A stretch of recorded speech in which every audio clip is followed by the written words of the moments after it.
Heroes Like Us is a series intended at sharing comic book characters from various backgrounds and identities. We won't always get everything right, so feel free to make amendments and corrections in the comments. They're always appreciated. What's not appreciated, however, is any form of hate speech or intolerance, so comments of that nature will be immediately deleted and those users blocked from this channel.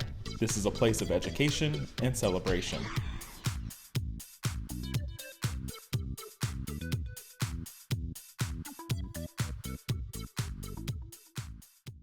Welcome to Heroes Like Us, the series where we look at comic book characters that have a certain identity, ethnicity, and we break down who they are and give you just enough that if it sounds interesting, you can look them up and find their comics. So today we are covering Native American heroes. There are surprisingly a few of them here, but there's not a lot that go into depth. So this is going to be a fairly quick video because these heroes serve kind of support roles and they don't get a lot of substantial page time.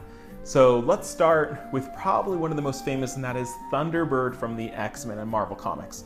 Thunderbird is an Apache, and when he was younger, he protected a girl from a rampaging bison. Maybe rampaging is the wrong word. For some reason, this girl was in the way. He wrestled this bison down and realized he had extreme strength. And basically, his mutant power is that he's just stronger, faster, better than most people.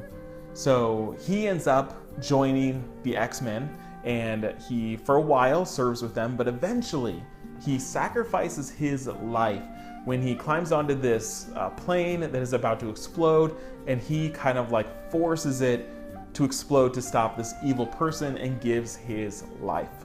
Now what happens here is Thunderbird had a younger brother who ends up going by the name Warpath, and Warpath for a long time blames the X-Men for his brother's death.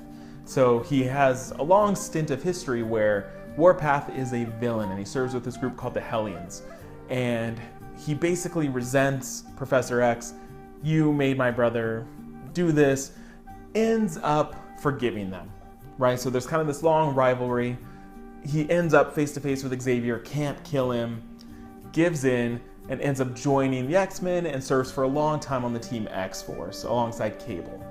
His mutant abilities are basically just like his brother, so he's stronger, faster, quicker, you know, all these things. But he's also armed with 2 vibranium daggers, which were given to him as a gift by Storm.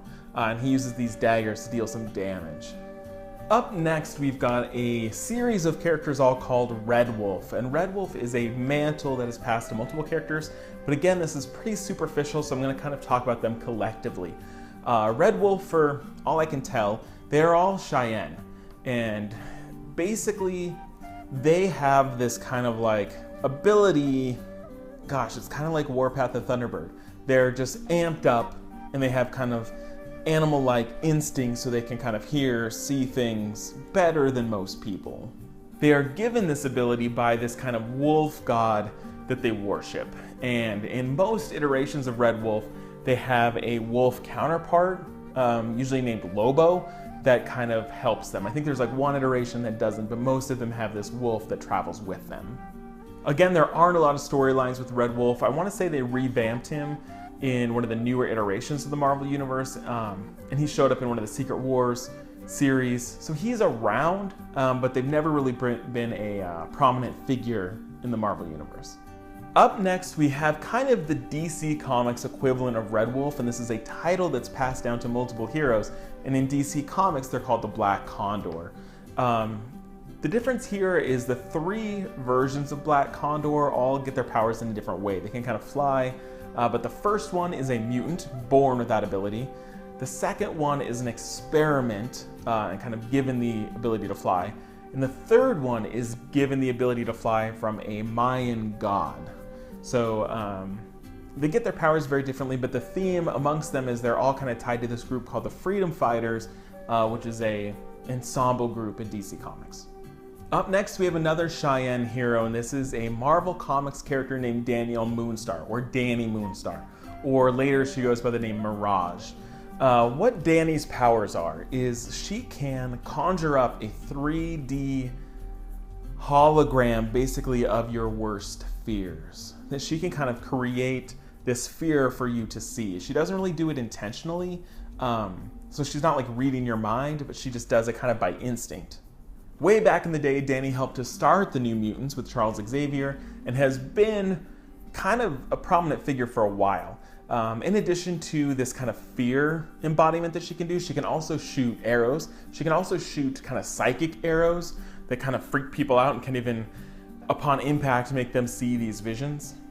And because her powers are telepathic, she can also communicate with animals, which comes in handy with her teammate Wolfsbane, who, when she becomes a wolf, can't communicate. And so Dani is able to then communicate with Wolfsbane while she's in this form. Dani had kind of a cool storyline for a while where in Asgard, she found and rescued a winged horse that belonged to a Valkyrie, and the horse chose her as its new owner, which made her a Valkyrie. So there was kind of this stint where she had the armor and the weapons and some badass powers, and so that was really cool. Our last Native American character for this list, anyways, is Forge. And Forge is Cheyenne, and he was born with the mutant ability to understand how inventions work and electronics work and mechanisms. He doesn't always know what it's doing, but he can create them. And then often doesn't really know how it works, but he knows that it works. Forge served in the military during the Vietnam War and lost a leg and a hand, but he was able to build replacements, and so he has kind of these cybernetic implants, which is kind of his signature look. And in addition to his mutant ability to understand and create inventions, he was trained as a youngin'. He was trained in kind of mystical shaman arts. Like, he could open up portals to other places, or he could see far away, or he could kind of walk on this astral plane. He kind of learned all of these mystical things. He doesn't do them much, and he hasn't done them in a long time, so he's a little out of practice, but it's something that he's shown in the past that he's able to do. So those are probably the most prominent Native American characters.